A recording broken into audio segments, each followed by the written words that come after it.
નમસ્કાર દર્શક મિત્રો, @ગુજરાતમાં આપણું સ્વાગત છે।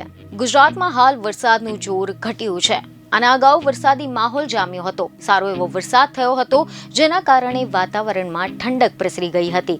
પરંતુ હવે વરસાદી સિસ્ટમ નબળી પડતા અનેક વિસ્તારો એવા છે કે જ્યાં વરસાદ થઈ રહ્યો નથી, પરંતુ હવે આગામી દિવસોમાં વરસાદ થાય તેવું લાગી પણ નથી રહ્યું।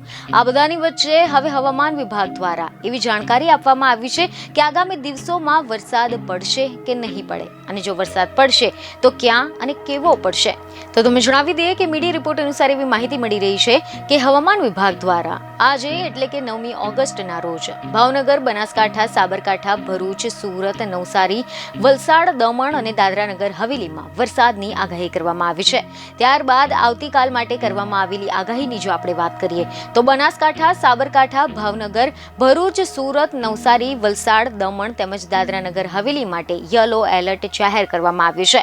તો આની સાથે જ 7 દિવસ રાજ્યમાં છૂટાછવાયા વરસાદની આગાહી કરવામાં આવી છે।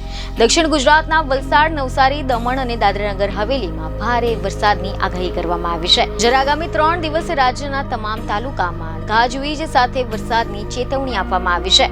તો આની સાથે જ આગામી 5 દિવસ માછીમારોને દરિયો ન ખેડવાની ચેતવણી પણ આપવામાં આવી છે। બીજને એક ખબર સાથે ફરી મળીશું। ધન્યવાદ।